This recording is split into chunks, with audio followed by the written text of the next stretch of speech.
The tragic death of Walter Payton shocked football fans everywhere. The Chicago Bears legend inspired millions with his amazing skills on the field. But behind the big smile and record-breaking runs was a man who met a horrible end. How did America's most celebrated running back end up broken, lonely, and misunderstood, even as fans still worshipped him? For 13 years, Walter Payton was the heart and soul of the Chicago Bears. His running style mixed power, grace, and a never-quit attitude. By the time he retired, he had completely rewritten the NFL record books. He stood as the all-time leader in rushing yards with 16,726, plus led in touchdowns, carries, and yards from scrimmage. Fans love Payton not just for his play, but for who they thought he was as a person. His famous nickname, Sweetness, came from college, but seemed to fit both his smooth running style and his kind public image. This led to 9 Pro Bowl picks, the NFL Most Valuable Player Award in 1977, and a Super Bowl championship with the 1985 Bears. After retiring, he entered both the Pro Football Hall of Fame in 1993 and the College Football Hall of Fame in 1996. But the invincible football hero was not immune to disease. In 1998, doctors diagnosed Payton with primary sclerosing cholangitis, PSC, a rare liver disease that attacks the bile ducts. Only about 3 in 100,000 people get this condition. The disease had been silently destroying his liver from the inside, slowly scarring the ducts that drain bile from the liver. The scarring from PSC narrowed Payton's bile ducts, blocking the normal flow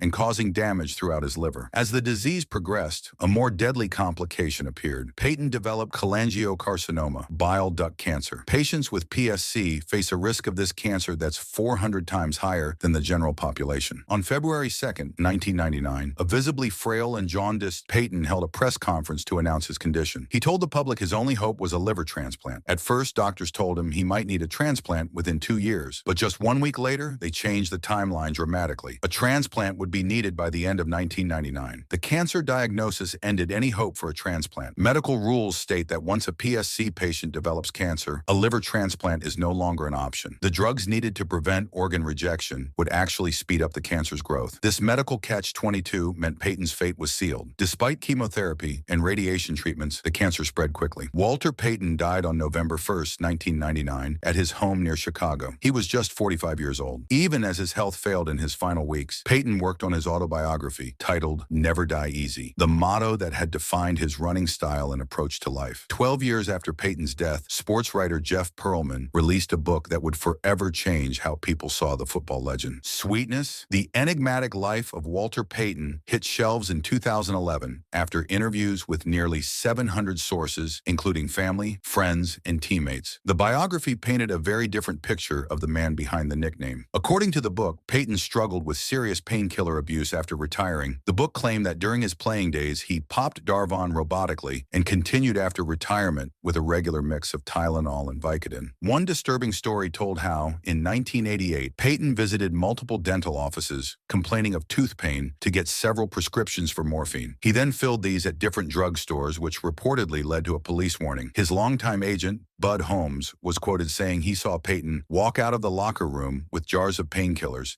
and he'd eat them like they were a snack. The book also alleged Payton kept tanks of nitrous oxide, or laughing gas. During Bears training camps, he supposedly had these tanks in his RV and shared the gas with teammates. After retirement, this use reportedly increased, with Payton keeping large tanks in his garage and taking joyous hits from gas-filled balloons throughout the day. Pearlman's book claimed Payton even got Ritalin from a friend whose son was prescribed the medication. Additionally, the biography stated that during his playing career, Payton would cover his body with dimethyl sulfoxide, DMSO, a topical pain reliever commonly used to treat horses. Perhaps most shocking were the book's details about Payton's mental health struggles. Beyond substance abuse, Sweetness described a man battling deep depression and thoughts of suicide after his football career ended. Both Bud Holmes and Payton's executive assistant, Ginny Quirk, recalled getting distressing calls from Payton at all hours during the mid-1990s. Holmes was quoted saying, "Walter would call me all the time saying he was about to kill himself. He was tired. He was angry. Nobody loved him. He wanted to be dead." The most disturbing revelation was what became known as the suicide letter. In the mid-1990s, Payton reportedly wrote a letter to a friend expressing deep despair, stating, "Maybe it would be better if I just disappear." More alarmingly, the letter contained thoughts of extreme violence, with Payton writing about picking up his gun, murdering those those around him and then turning the weapon on himself. He admitted these thoughts came daily and that he felt he had nowhere to turn for help. This stark contrast between the sweetness public image and the privately tormented individual shocked fans. The tough, never-say-die football hero who inspired millions was, behind closed doors, fighting a battle he couldn't win against his own dark thoughts. The biography also cast a harsh light on Payton's private life, alleging serial cheating and affairs that damaged his marriage. His relationship with wife Connie Payton was described as having become a union solely in name in later years, with the couple living apart. According to the book, Payton had planned to divorce Connie once their children, Jared and Brittany, graduated high school. One especially painful story involved the 1993 Pro Football Hall of Fame induction weekend. During what should have been the highlight of his career, his wife Connie and his longtime mistress, identified in the book by the pseudonym Lita Gonzalez. Both women were supposedly staying at the same hotel, creating an extremely stressful situation. Payton's assistant described the weekend as probably the worst 4 days of his life.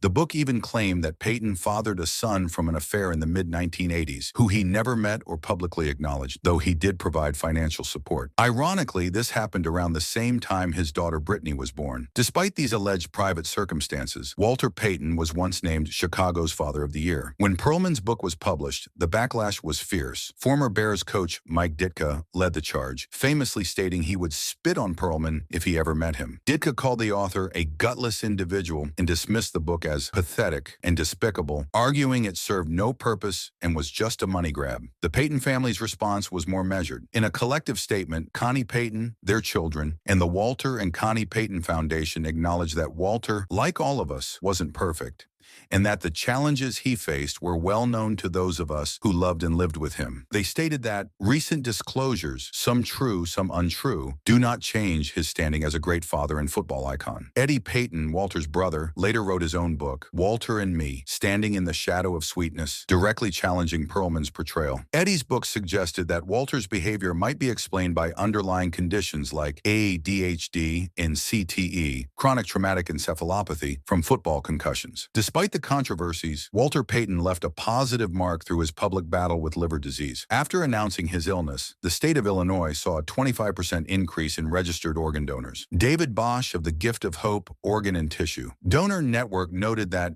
Bears fans and community members came out in droves to show their support for Payton. The Walter and Connie Payton Foundation, established in 2000, continues this advocacy work, dedicated to raising awareness for organ donation. Ultimately, Walter Payton's story is one of both triumph and tragedy. On the field, he reached heights few athletes ever achieve. Off the field, according to posthumous accounts, he battled demons few fans ever knew existed. The man who could electrify stadiums with his never-die-easy spirit was also, in private, a deeply troubled soul. Thanks for watching. If Walter Payton's story moved you, let us know in the comments, and hit subscribe for more stories that go beyond the field.